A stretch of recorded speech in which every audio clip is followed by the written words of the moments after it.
प्यारे बच्चों नमस्कार। स्वागत है आप सभी का आपके अपना प्यारा सा study platform RJS online classes में।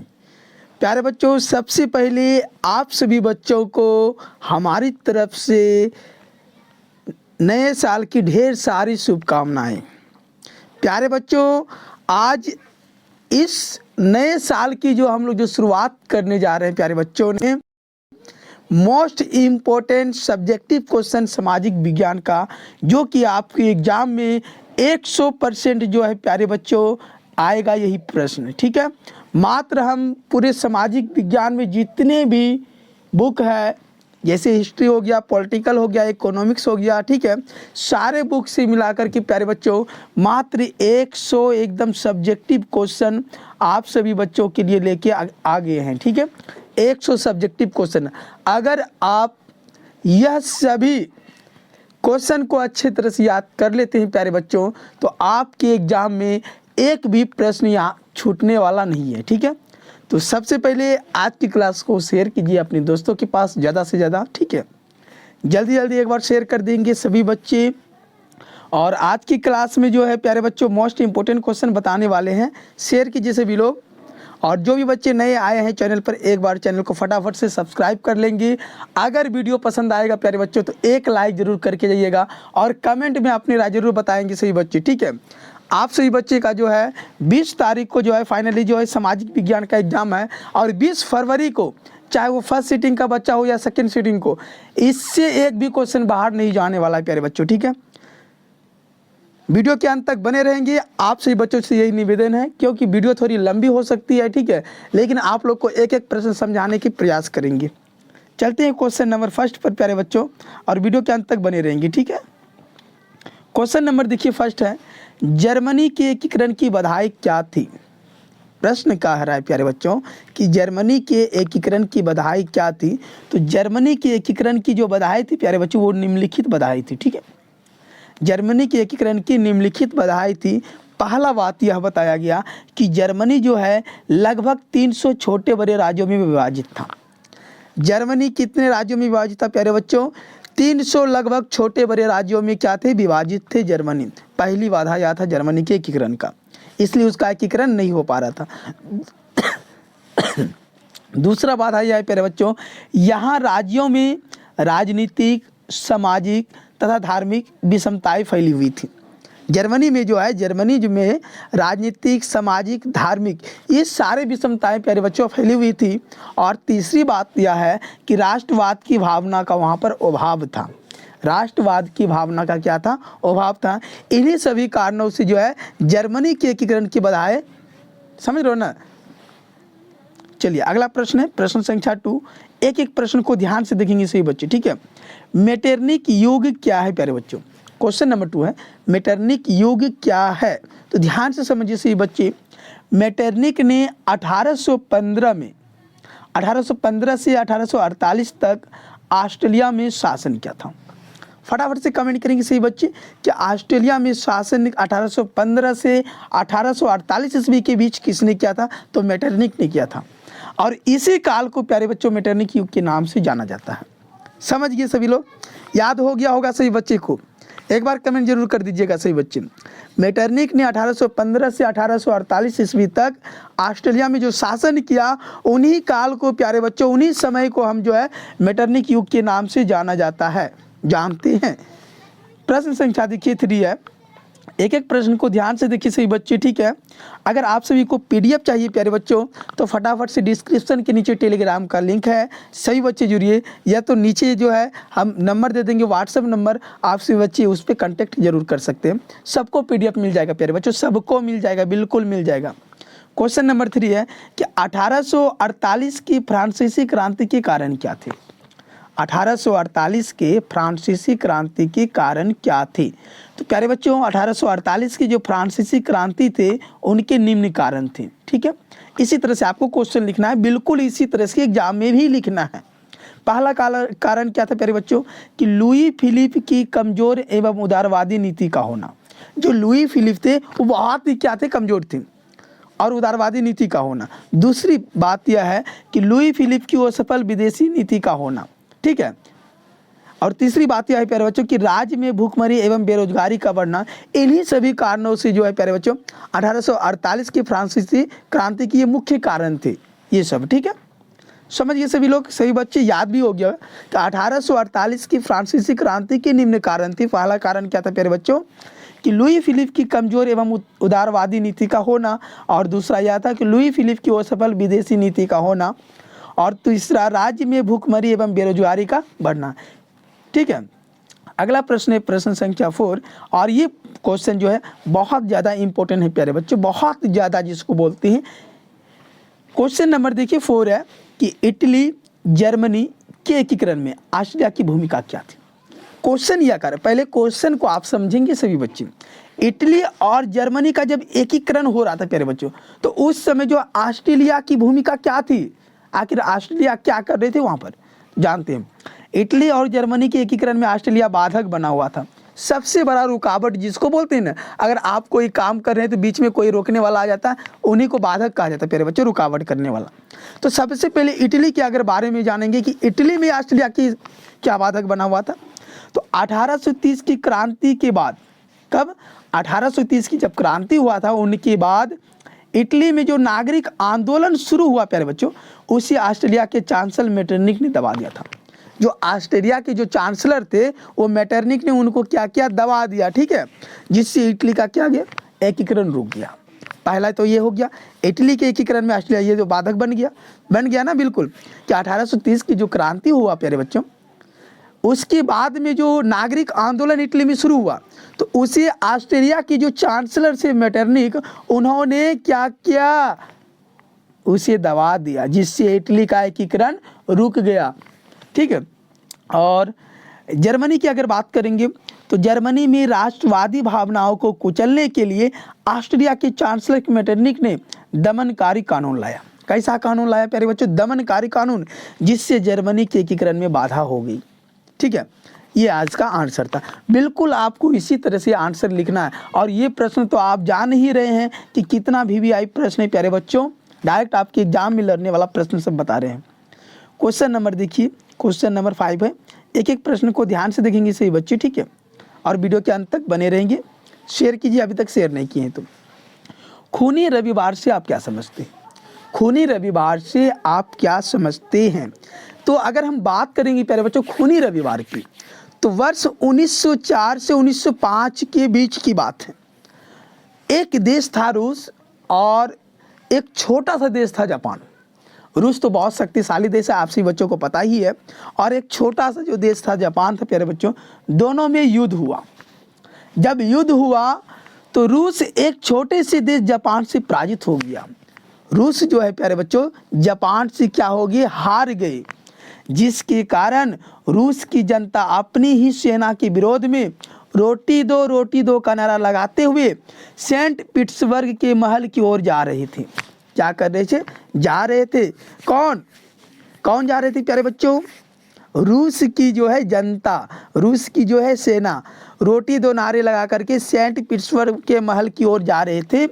तभी जार की सेना ने, जार की सेना मतलब रूस में जार का अर्थ क्या होता है, रूस का सम्राट होता है प्यारे बच्चों। तो जार की सेना ने निहत्थे लोगों पर अंधाधुंध गोलियां बरसा दी। क्या क्या, अंधाधुंध गोलियां बरसा दी हार के कारण, जिसमें बहुत सारे लोग जो है मारे गए। और उस दिन जो है प्यारे बच्चों, उस दिन जो है रविवार था। उस दिन क्या था प्यारे बच्चों, रविवार था। इसलिए इस घटना को खूनी रविवार या लाल रविवार के नाम से जाना जाता है। समझ गए सभी लोग, सभी लोग समझ गए, हाँ या नहीं कमेंट जरूर करेंगे। और यह घटना जो है प्यारे बच्चों 9 जनवरी 1905 या नए कैलेंडर के अनुसार जो है 22 जनवरी 1905 को हुई थी। ठीक है, ये भी आपको इम्पोर्टेंट ये चीज़ें हैं, लिखना जरूरी है। ठीक है, लास्ट में आप इसको लिख सकते हैं। आई होप कि आपको ये भी प्रश्न समझ में आ गया होगा। ज़्यादा टाइम नहीं लेंगे आप सभी बच्चों का, बस आप सभी बच्चे वीडियो के अंत तक बने रहिए, और ज़्यादा से ज़्यादा अभी तक शेयर नहीं किए, शेयर जरूर कीजिए एक बार अपने दोस्तों के पास, क्योंकि आज का जो टॉपिक है प्यारे बच्चों बहुत ही ज़्यादा इम्पोर्टेंट है। ठीक है, अगला क्वेश्चन है, क्वेश्चन नंबर देखिए 6 नंबर प्रश्न प्यारे बच्चों, शीत युद्ध से आपका क्या अभिप्राय है। कहने का अर्थ यह हुआ कि शीत युद्ध से आप क्या समझते हैं। तो समझते ही प्यारे बच्चों, ध्यान से, एकदम ध्यान से समझिएगा सभी बच्चे। वैसा युद्ध जिसमें दो देशों के बीच, कितने देश प्यारे बच्चों, दो देशों के बीच तनाव का वातावरण रहता है, जबकि वास्तव में युद्ध नहीं होता है। युद्ध, जहाँ तक कि युद्ध होने तक तैयार हो जाता है लेकिन युद्ध होता नहीं है, उसे शीत युद्ध का नाम देते हैं हम लोग प्यारे बच्चों। वैसे युद्ध जिसमें दो देशों के बीच तनाव का वातावरण क्या होता है, बना रहता है, जबकि वास्तव में युद्ध होता नहीं है, तब उसे हम क्या बोलते हैं, शीत युद्ध कहते हैं। इसमें और एक चीज़ बात होते हैं कि इसमें एक देश जो है प्यारे बच्चे दूसरे देश को नीचा दिखाने की कोशिश में लगे रहते हैं, नीचे करने की कोशिश में, समझ रहे हो ना, गिराने की कोशिश में रहते हैं कि नहीं हम तुमको गिरा सकते हैं, वो चाहता है कि हम तुमको गिरा सकते हैं। आप लोग को पता है कि जब दो व्यक्तियों की अगर हम बातचीत करेंगे तो आपस में अगर वो मारपीट करते हैं तो एक चाहता है कि हम इसको मार देंगे, दूसरा चाहता है हम इसको मार देंगे। इसी प्रकार से ये शीत युद्ध में भी होता है, ठीक है। लेकिन हालांकि ऐसा होता ही नहीं है, युद्ध नहीं होता है, बस उतना ही कह करके वो लोग छोड़ देते हैं। अगला प्रश्न है, प्रश्न संख्या देखिए 7 है प्यारे बच्चों, ठीक है। हो ची मिन्ह मार्ग क्या है? हो ची मिन्ह मार्ग क्या है? तो हो ची मिन्ह मार्ग जो है प्यारे बच्चों, हनोई से चलकर लाओस कंबोडिया के सीमा क्षेत्र से गुजरता हुआ, ध्यान से समझेंगे सभी बच्चे, हो ची मिन्ह मार्ग जो है प्यारे बच्चों, हनोई से चलकर, कहाँ से चलकर? हनोई से चलकर लाओस कंबोडिया की जो सीमा क्षेत्र है प्यारे बच्चों, गुजरात, वहाँ से होता हुआ दक्षिण वियतनाम जाने वाला मार्ग था, रास्ता था। हो ची मिन्ह मार्ग मतलब एक रास्ता था, कहाँ से कहाँ तक चलने वाला प्यारे बच्चों? हनोई से चलकर लाओस कंबोडिया के सीमा क्षेत्र गुजरात से दक्षिण वियतनाम तक जाने वाला मार्ग था, ठीक है, जिससे सैकड़ों कच्ची पक्की सड़कें निकलकर जुड़ी हुई थी। अगर एक सड़क की बात करें उससे कई सारे सड़कें निकली हुई रहती है, तो उसी प्रकार से उसमें से कई सारे सड़कें कच्ची पक्की जो है सड़कें निकली हुई थी। अमेरिका इसे अनेक बार क्षतिग्रस्त किया, बहुत बार अमेरिका ने इस मार्ग पर जो है बमबारी किया था कि इस रास्ते को ही ख़त्म कर देंगे, लेकिन परंतु इसे पुनः ठीक कर दिया जाता था, ठीक है, पुनः इसे जो है वियतनामी के द्वारा जो है ठीक कर दिया जाता था प्यारे बच्चों। आई होप कि ये भी प्रश्न आपको समझ में आ गया होगा, समझ गए सही बच्चे ना। चलिए जल्दी जल्दी से बच्चे एक बार बाबू सब्सक्राइब जरूर कर देंगे चैनल को, जो भी बच्चे नए देख रहे हैं एक बार ज़रूर चैनल को सब्सक्राइब कर लेंगे बाबू, ताकि सबसे पहले आपके पास नोटिफिकेशन पहुंच जाए अगर हम कोई वीडियो को अपलोड करते हैं या लाइव क्लास लेते हैं। तो लाइव क्लास भी चलता है, ठीक है। खिलाफत आंदोलन क्यों हुआ? क्वेश्चन यह है कि खिलाफत आंदोलन क्यों हुआ प्यारे बच्चों?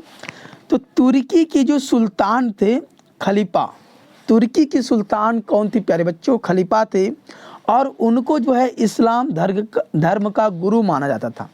गुरु बोलिए या तो मालिक बोलिए, ठीक है, एक ही बात हुआ। तुर्की के सुल्तान कौन थे प्यारे बच्चों? खलीफा था, और खलीफा को जो है इस्लाम धर्म का गुरु या मालिक माना जाता है।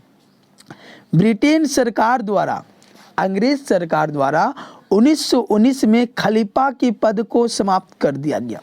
अंग्रेज जब आए प्यारे बच्चों तो 1919 ईस्वी में जो है उनके पद को हटा दिया। तुर्की के जो सुल्तान खलीफा थे उनके पद को क्या कर दिया? समाप्त कर दिया। इसी कारण भारतीय मुसलमानों ने खिलाफत आंदोलन किया कि आखिर इसको क्यों हटा दिया गया अपनी सत्ता से, ऐसा नहीं करना चाहिए, ठीक है। समझिए सभी लोग खिलाफत आंदोलन क्यों हुआ था प्यारे बच्चों? बिल्कुल समझ गए होंगे सभी बच्चे। अगला प्रश्न प्यारे बच्चों, क्वेश्चन नंबर 9, एक एक प्रश्न को ध्यान से याद करेंगे सभी बच्चे, ठीक है। रॉलेट एक्ट से आप क्या समझते हैं? रॉलेट एक्ट से आप क्या समझते हैं? भारत में बढ़ती हुई राष्ट्रवादी घटनाओं को दबाने के लिए, भारत में बढ़ती हुई राष्ट्रवादी घटनाओं को दबाने के लिए 1919 में रॉलेट एक्ट लाया गया था प्यारे बच्चों। और किनके द्वारा लाया गया था? तो अंग्रेजों के द्वारा लाया गया था प्यारे बच्चों, याद रखेंगे, ठीक है। रॉलेट एक्ट किसके द्वारा लाया गया था? फटाफट से कमेंट कर देंगे सही बच्चे। इस एक्ट के अंतर्गत क्या होता था प्यारे बच्चों कि किसी भी व्यक्ति को, चाहे वो अमीर हो, गरीब हो, मध्यम वर्ग के हो, कोई भी व्यक्ति हो, बिना किसी साक्ष्य वारंट की गिरफ्तार किया जा सकता था। अगर आप कोई जुल्म भी नहीं किए हुए हैं, ठीक है, कोई गुनाह भी नहीं किया है, तो आपको गिरफ्तार कर लिया जाता था। इसे बिना वकील, बिना अपील और बिना दलील का कानून कहा जाता था। ठीक है, इस कानून को काला कानून के नाम से भी जाना जाता है। इस कानून को जय प्यारे बच्चों काला कानून के भी नाम से जाना जाता है। समझ गए सही बच्चे? क्वेश्चन 9 का आंसर समझ गए, हाँ या नहीं? एक बार जरूर बता देंगे। सभी बच्चे कमेंट कर दीजिए एक बार। चलिए क्वेश्चन नंबर देखिए, 10 नंबर क्वेश्चन है प्यारे बच्चों। क्वेश्चन नंबर 10 है, जलियांवाला बाग हत्याकांड के बारे में लिखिए। जलियांवाला बाग हत्याकांड के बारे में लिखना है प्यारे बच्चों। तो ये क्वेश्चन और ज़्यादा इंपॉर्टेंट प्रश्न है। ठीक है, लॉन्ग टाइप के प्रश्न है और ये जो प्रश्न पूछेंगे 4 या 5 नंबर में पूछे जाएंगे प्रश्न। ठीक है, जलियांवाला बाग हत्याकांड के बारे में लिखना। ठीक है, तो डॉक्टर सत्यपाल और किचलू की रिहाई के लिए किनके बारे में बातचीत कर रहे हैं प्यारे बच्चों? ध्यान से समझेंगे सभी लोग। डॉक्टर सत्यपाल और किचलू की रिहाई के लिए 13 अप्रैल 1919 को जलियांवाला बाग में एक सार्वजनिक सभा बुलाई गई थी। बाग होता है, बाग मतलब बगीचा प्यारे बच्चों। ठीक है, अब आप लोग बाग मत समझिएगा। ठीक है, जलियांवाला बाग एक स्थान है अमृतसर पंजाब में प्यारे बच्चों। वहाँ पर एक सार्वजनिक सभा बुलाई गई थी जहाँ जिला मजिस्ट्रेट जनरल ओडायर ने बिना किसी चेतावनी के शांतिपूर्ण चल रहे सभा पर गोलियां चलाकर, किसने गोली चलाई प्यारे बच्चों? जनरल ओडायर ने, ये जिला मजिस्ट्रेट थे, इसका नाम जनरल ओडायर। ये बिना किसी चेतावनी के शांतिपूर्ण वहाँ पर जो है सभा चल रहे थे और उन सभा पर गोलियां चलाकर लगभग 1000 लोगों की हत्या कर दी। बहुत से लोग घायल भी हुए, वहाँ पर कई सारे लोगों की मृत्यु हो गई और बहुत सारे लोग जो है घायल भी हुए। ठीक है प्यारे बच्चों, और जलियांवाला बाग नरसंहार के बाद पंजाब में मार्शल लॉ लगाकर आतंक का माहौल कायम कर दिया गया था। पूरे पंजाब को घेर लिया गया था। ठीक है, और आतंक का माहौल वहाँ पर फैल गया था। इस घटना के बाद जो रविंद्रनाथ टैगोर जी थे उन्होंने नाइट की उपाधि और महात्मा गांधी ने केसर-ए-हिंद की उपाधि त्याग दी थी प्यारे बच्चों। ठीक है, समझिए सभी लोग, बिल्कुल समझ गए होंगे जलियांवाला बाग का हत्याकांड। सभी बच्चे क्यों नहीं समझेंगे? आगे समझा रहे हैं आप लोग, क्यों नहीं समझेंगे? बिल्कुल समझ रहे हैं सभी बच्चे। चलिए अगला प्रश्न प्यारे बच्चों, प्रश्न संख्या देखिए 11 है। दांडी यात्रा का क्या उद्देश्य था? दांडी यात्रा का क्या उद्देश्य था प्यारे बच्चों? तो दांडी यात्रा जो है गांधी जी के द्वारा 12 मार्च 1930 को, कब प्यारे बच्चों?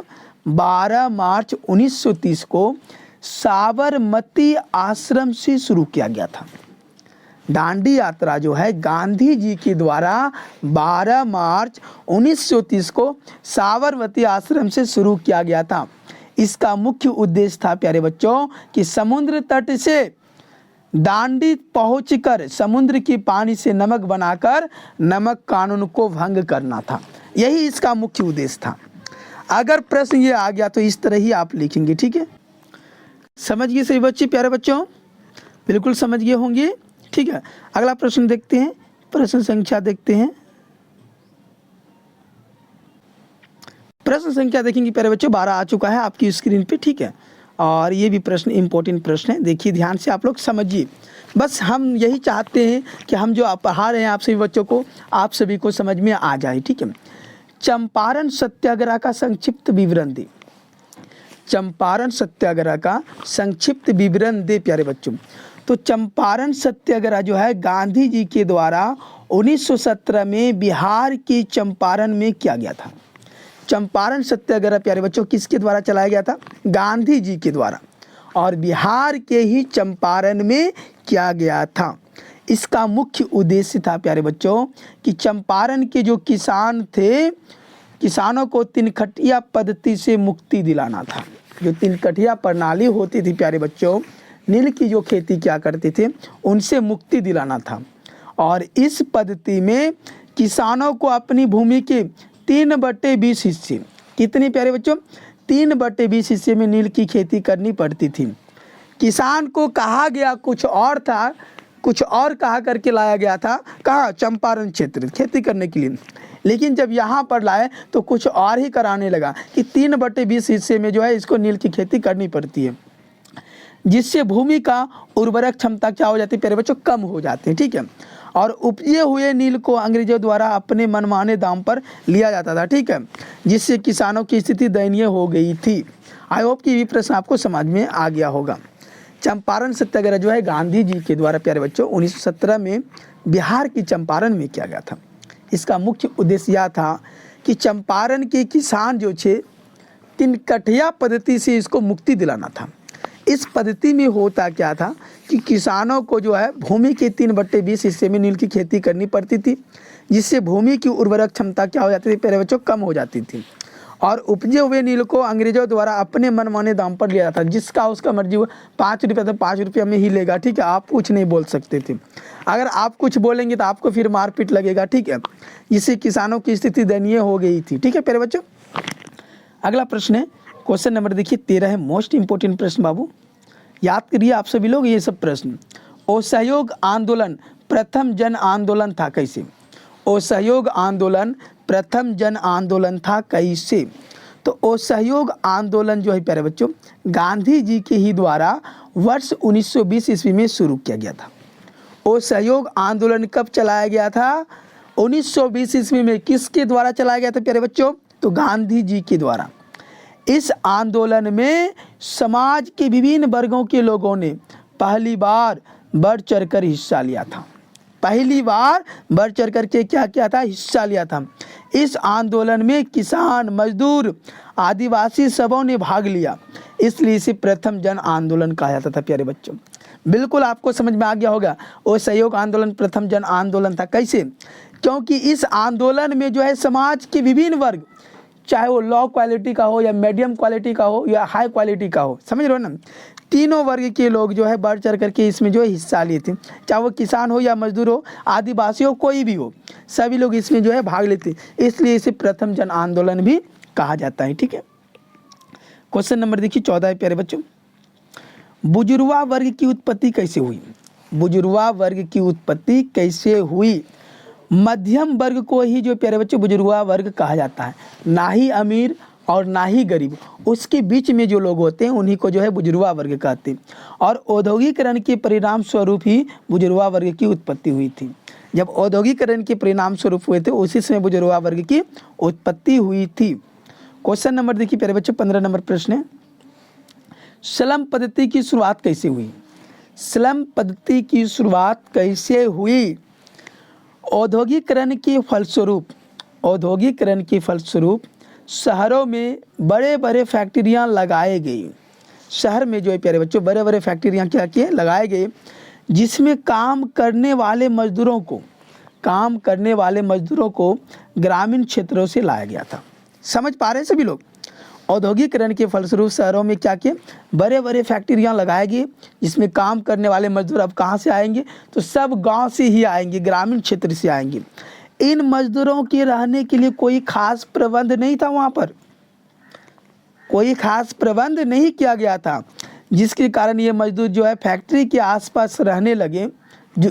जो झुग्गी वगैरह, झोपड़ी वगैरह होता है ना, उसी तरह से बना करके रहने लगे, जहाँ उनके लिए नो अच्छा पानी, नो बिजली और नो ही साफ सफाई इत्यादि थी। ठीक है, इस प्रकार से स्लम पद्धति या स्लम बस्ती की शुरुआत हुई थी प्यारे बच्चों। समझ गए सभी लोग?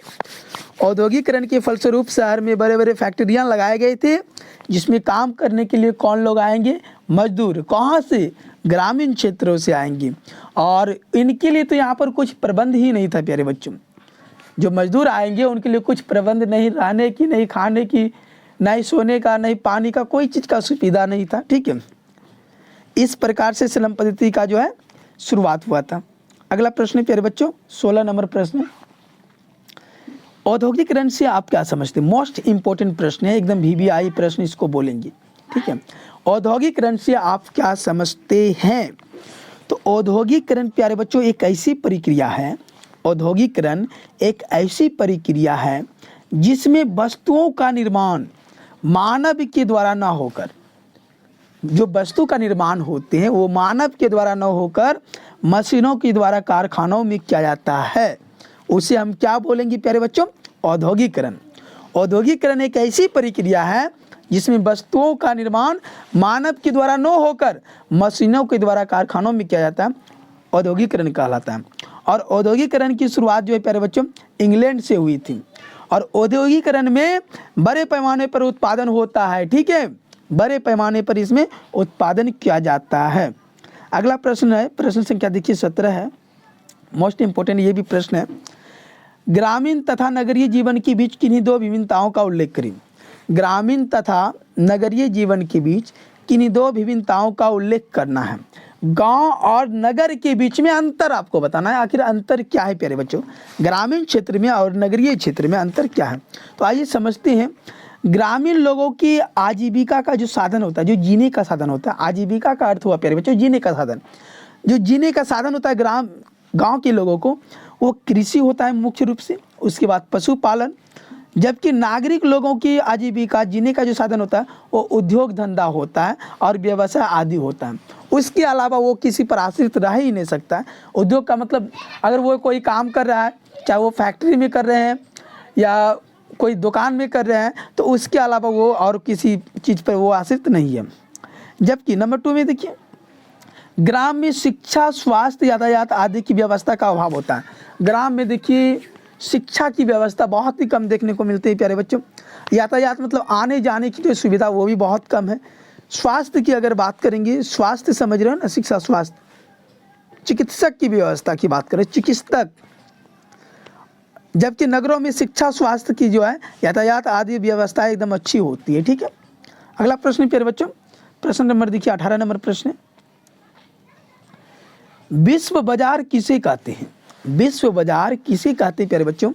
तो वैसा बाजार जहां विभिन्न देशों की वस्तुएं, वैसा बाजार जहां विभिन्न देशों की वस्तुएं आम लोगों के लिए उपलब्ध हो, उसे विश्व बाजार कहते हैं। चाहे वो लोग गरीब हो, अमीर हो या बीच की क्वालिटी का हो प्यारे बच्चों, उस सभी के लिए वहाँ पर जो वस्तुएं उपलब्ध हैं सब लोग खरीद सकते हैं, तो उन्हें हम विश्व बाजार कहेंगे, ठीक है प्यारे बच्चों। प्रश्न संख्या देखिए 19 है, 19 नंबर भी प्रश्न इंपॉर्टेंट है प्यारे बच्चों, ठीक है। आर्थिक संकट से आप क्या समझते हैं? आर्थिक संकट से आप क्या समझते हैं? वैसे स्थिति, ध्यान से समझेंगे सही बच्चों, ठीक है। वैसे स्थिति जब कृषि, उद्योग तथा व्यापार का विकास रुक जाता है।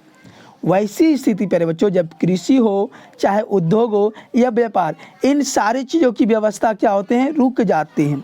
लाखों लोग बेरोजगार हो जाते हैं, कोई काम धंधा कुछ नहीं मिलने लगते हैं। बैंक और कंपनी दिवालिया हो जाए तथा वस्तु और मुद्रा दोनों का बाजार में कोई कीमत न रह जाए, तो इसे हम आर्थिक संकट या आर्थिक मंदी कहते हैं प्यारे बच्चों। समझ गए होंगे सभी बच्चे।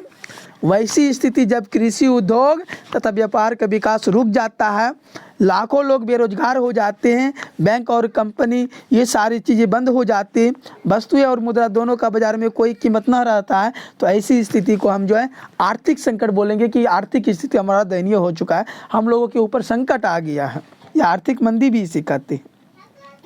क्वेश्चन नंबर 20 है प्यारे बच्चों, भूमंडलीकरण किसे कहते हैं?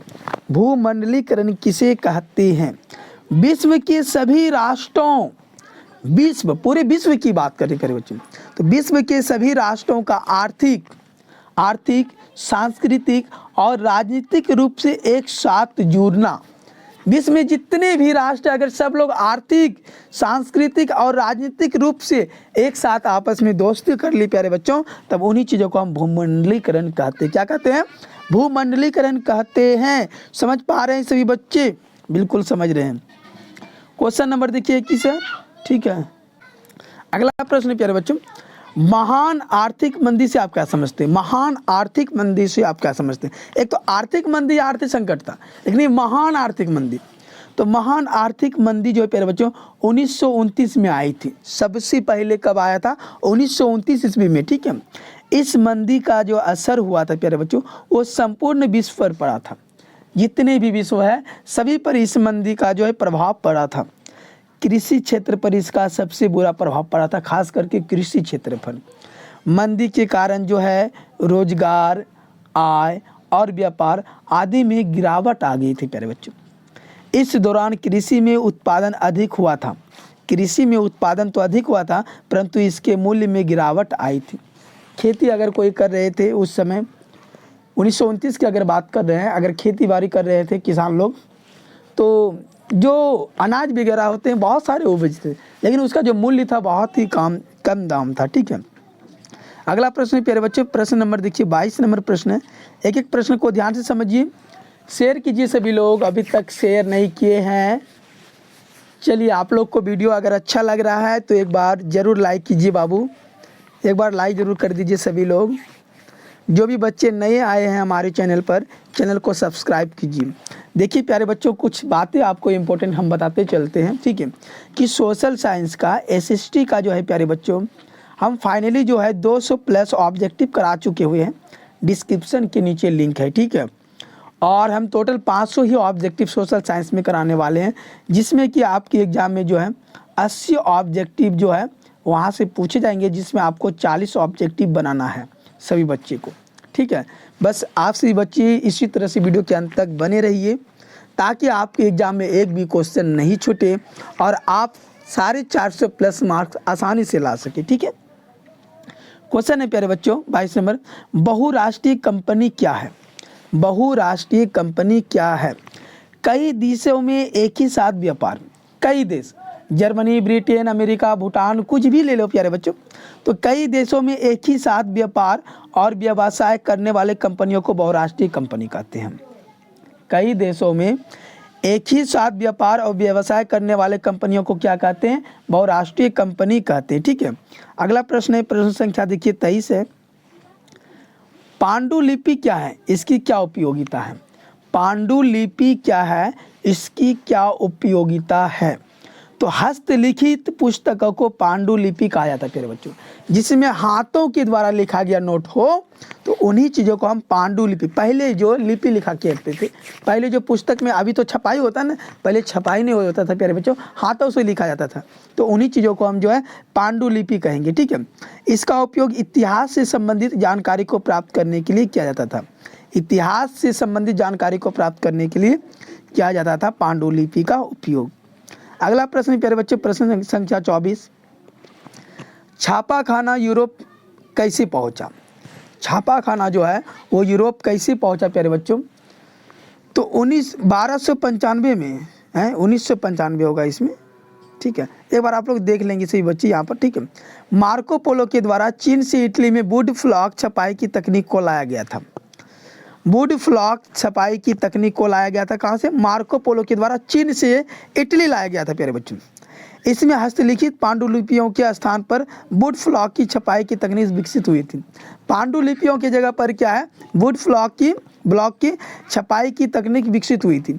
इटली से आरंभ होकर यह तकनीक यूरोप के अन्य भागों में फैल गया था। इसी को छापाखाना कहते थे प्यारे बच्चों। ठीक है, अगला क्वेश्चन है प्यारे बच्चों और लास्ट नंबर प्रश्न है, संसाधन को परिभाषित कीजिए। मोस्ट इंपॉर्टेंट प्रश्न, संसाधन को परिभाषित करना है, या संसाधन से आप क्या समझते हैं?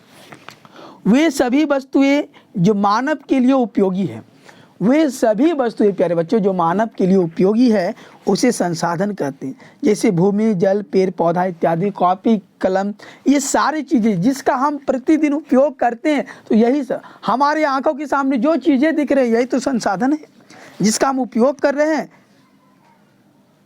समझ गए सही बच्चे? अगर आप सभी को वीडियो अच्छा लगा तो एक लाइक जरूर करके जाएंगे सही बच्चे। अगर आप सभी बच्चे को पीडीएफ चाहिए प्यारे बच्चों, तो इस नंबर पे आप कांटेक्ट कर सकते हैं। देख रहे हैं ना नंबर, आप सभी को पीडीएफ मिल जाएगा। और अगर कांटेक्ट नहीं कर पाते हैं टेलीग्राम से जरूर जुड़िए। आप सभी लोग मिलते हैं नेक्स्ट वीडियो में, तब तक के लिए आप सभी को धन्यवाद।